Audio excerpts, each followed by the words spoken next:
tayo ng pakro. Yan. Yung hindi pa masyadong hinog na saging o kaya hilaw ang gagawin ng pakro. Dating asukal na asukal, tapos isang sapat ng saging at dalawang kokumama. Ngayon, magasin po natin ito. Lalagyan natin ng ganyan.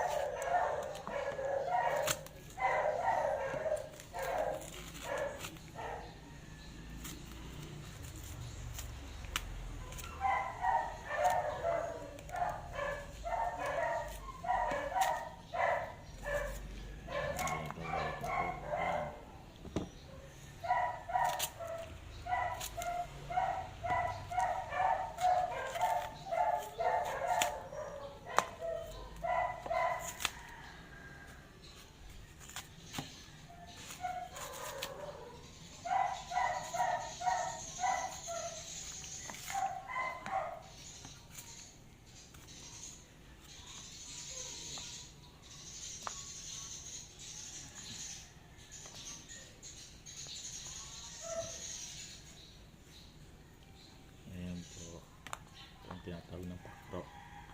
Ang saging po ganyan, hiwain po ganyan, tapos ganyan, tapos po ganyan, ayan, tapos ganyan na po.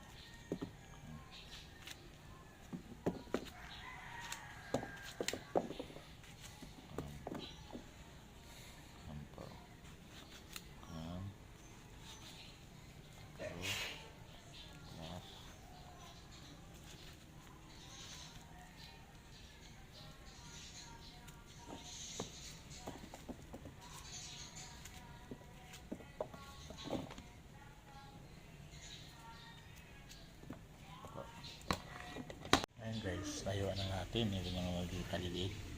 Iwan natin, lagyan natin ng asukal. Bali, nasa ating silap ito sa 2 kilong saging na hilaw, na medyo maniba lang. Ilalagay po natin sa tubig.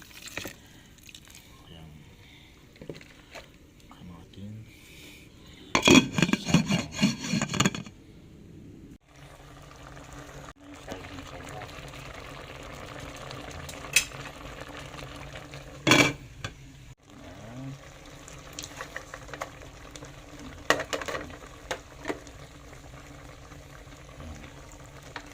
Yan po ang pinakro.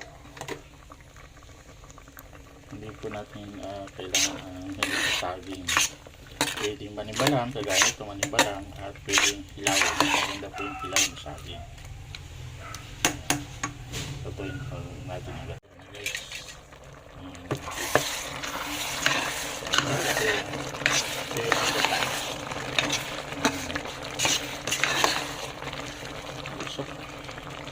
Guys, luto ng ating pinakro na saging na saba. Yan.